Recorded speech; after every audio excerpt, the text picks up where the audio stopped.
Shalom adik-adik, kembali lagi di ibadah online kita pada minggu pagi hari ini. Sebelum kita memulai ibadah kita, mari kita menyanyikan sebuah pujian.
Oke, sebelum mendengarkan kebenaran firman Tuhan, marilah kita ambil sikap berdoa kita lipat tangan, kita tutup mata, mari kita berdoa.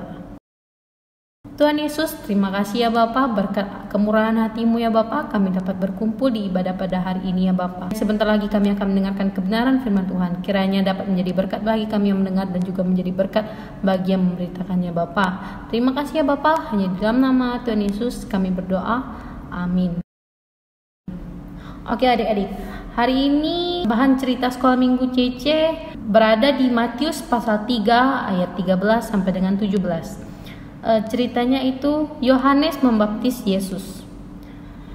Yohanes Pembaptis tampil di padang gurun Yehuda berseru-seru memberitakan, "Bertobatlah, sebab kerajaan surga sudah dekat." Berita yang disampaikan oleh Yohanes Pembaptis adalah panggilan agar orang-orang bertobat dari dosa. Maka berdatanganlah orang-orang dari Yerusalem, dari seluruh Yehuda, dan dari seluruh daerah sekitar Yordan kepada Yohanes. Mereka datang untuk mengakui dosa-dosa mereka, dan sambil mengaku dosa-dosa, mereka dibaptis oleh Yohanes di sungai Yordan. Yesus datang dari Galilea kepada Yohanes Pembaptis juga untuk dibaptis. Tetapi Yohanes mencegah Yesus dan berkata, "Akulah yang perlu dibaptis olehmu, dan engkau yang datang kepadaku." Mengapa Yesus mau dibaptis oleh Yohanes Pembaptis?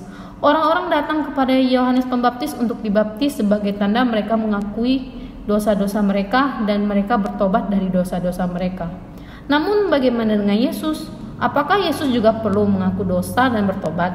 Tidak. Yesus tidak perlu mengaku dosa dan bertobat karena Yesus tidak berdosa sama sekali. Jika demikian, mengapa Yesus mau dibaptis seperti orang-orang banyak? Yesus dibaptis oleh Yohanes Pembaptis untuk menggenapkan kehendak Allah. Yesus berkata kepada Yohanes, "Biarlah hal itu terjadi, karena demikianlah sepatutnya kita menggenapkan seluruh kehendak Allah." Nah, adik-adik, Cece ada sebuah cerita.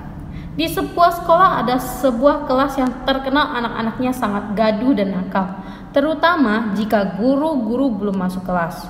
Suatu hari, anak-anak yang nakal di kelas itu kembali berbuat ulah.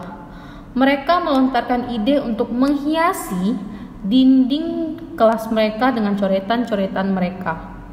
Ketika guru masuk ke kelas, dengan cepat ia dapat melihat bahwa dinding kelas sudah menjadi sangat kotor.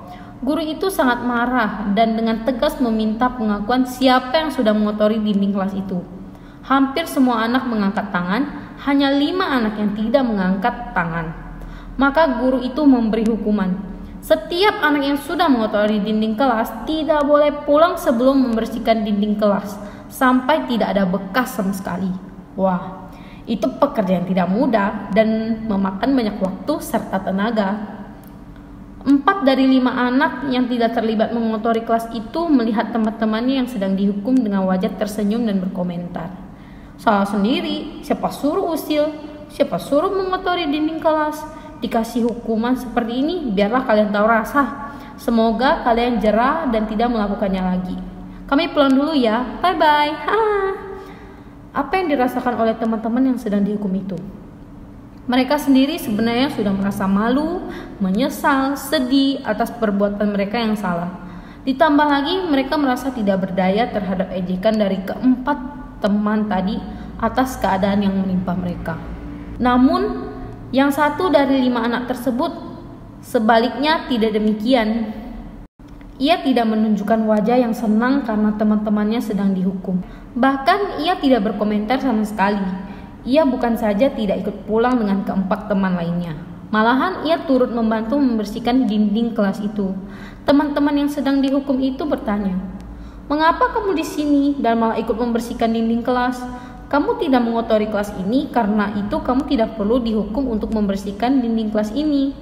Kalau orang lain melihat kamu ada di sini bersama kami, maka orang lain akan mengira kamu itu sama seperti kami, atau adalah bagian dari kami, anak-anak nakal yang sedang dihukum karena sudah mengotori dinding kelas ini. Tidakkah hal seperti itu akan menjadi kerugian dan ketidaknyamanan buat kamu? Engkau tidak perlu melakukannya dan engkau bisa menghindari kemungkinan buruk ini." Tapi apa anak itu berkata, "Memang aku tidak mengotori dinding kelas dan tidak perlu dihukum karenanya. Tapi aku mau bersama-sama dengan kalian ikut menanggung hukuman yang kalian jalani. Tidak masalah bagiku jika orang lain mengira bahwa aku juga termasuk murid yang telah mengotori dinding kelas ini. Padahal sebenarnya aku tidak demikian.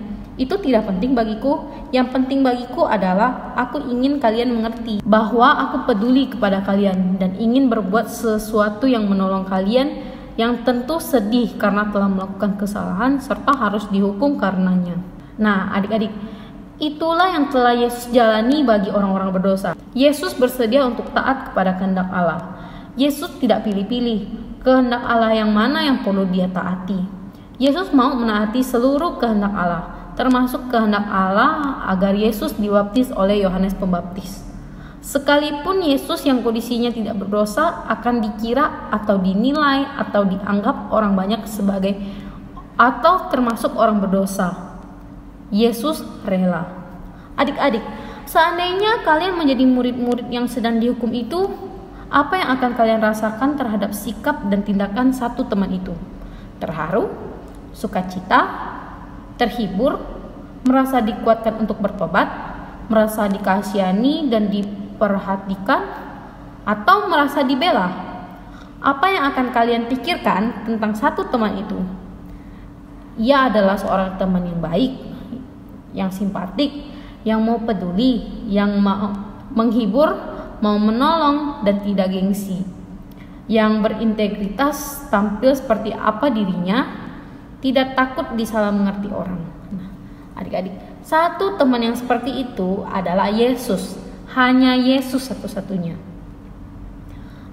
Adik-adik, apakah adik-adik bersyukur untuk Yesus yang mau merendahkan diri dan rela menjadi sama dengan manusia berdosa sekalipun dia tidak berdosa? Apakah adik-adik tahu apa yang terjadi setelah Yesus dibaptis? Setelah dibaptis, Yesus segera keluar dari air dan pada waktu itu juga langit terbuka.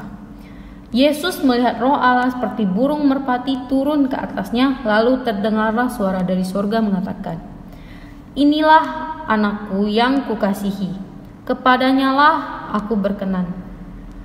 Allah berkenan kepada Yesus karena Yesus taat kepada kehendak Allah. Adik-adik pernah mendengar atau melihat atau mengalami orang tua yang berkata kepada anaknya, "Bagus, kamu anak yang berbakti." Itu menandakan bahwa orang tua tersebut senang terhadap sikap anaknya yang taat. Orang tua tersebut suka dengan anaknya, seperti sedang membuka tangan untuk menyambut dan memeluk anaknya yang dikasihi. Seperti Yesus memperkenankan menyenangkan Allah Bapanya di surga dengan cara menaati kehendaknya. Maukah adik-adik juga memperkenan atau menyenangkan Tuhan Yesus dengan cara menaati kehendak Tuhan dan firman-Nya? Ada hal yang istimewa dari baptisan yang Yesus terima, yaitu bahwa baptisan yang Yesus terima memiliki arti atau menandai bahwa pelayanannya di dunia segera dimulai. Bukan saja ada suara dari surga, yaitu suara Allah yang menyatakan Allah berkenan kepada Yesus, namun Allah juga memberikan Roh-Nya, yaitu Roh Kudus untuk memenuhi Yesus. Dengan perkenanan Allah dan penyertaan Roh Kudus, Yesus akan melakukan pelayanannya di dunia. Yesus akan tetap melakukan pelayanannya sesuai dengan kehendak Allah. Maka setelah Yesus dibaptis, Yesus mulai memberitakan Injil. "Bertobatlah, sebab kerajaan surga sudah dekat." Dan itulah yang Yesus lakukan seterusnya sampai akhir hidupnya. Kita dapat mengetahui dalam Alkitab kisah seluruh pelayanan Tuhan Yesus yang luar biasa. Adik-adik, yang terutama di dalam hidup kita sebagai anak-anak Tuhan adalah menyenangkan hati Tuhan. Tujuan hidup kita, cita-cita kita, hal yang paling kita inginkan dan kejar-kejar seumur hidup kita seharusnya adalah menyenangkan hati Tuhan. Apakah adik-adik mau berkomitmen untuk hal itu? Oke, sampai di sini firman Tuhan Cece. Kiranya adik-adik dapat mengerti apa yang firman Tuhan hari ini Cece sampaikan. Mari kita berdoa. Tuhan Yesus, terima kasih ya Bapa, kami telah selesai mendengarkan firman Tuhan pada hari ini ya Bapa. Kiranya tokoh-tokoh yang telah disampaikan pada firman Tuhan hari ini ya Bapa dapat menjadi motivasi bagi kami semua ya Bapa. Kiranya juga kami dapat meniru Bapak Yohanes Pembaptis ya Bapa, supaya kami dapat menaati apa yang sudah diperintahkan juga ya Bapa. Terima kasih ya Bapa, hanya dalam nama Tuhan Yesus kami berdoa, amin. Oke adik-adik, sekarang saatnya aktivitas. Saya mau adik-adik menuliskan atau menggambarkan cita-cita adik-adik. Jadi dokter kah, pilot kah, jadi masinis kah? Cece mau kalian menggambar cita-cita atau menuliskan cita-cita. Kalau menuliskan misalnya cita-cita aku jadi dokter, harus berserta alasannya kenapa.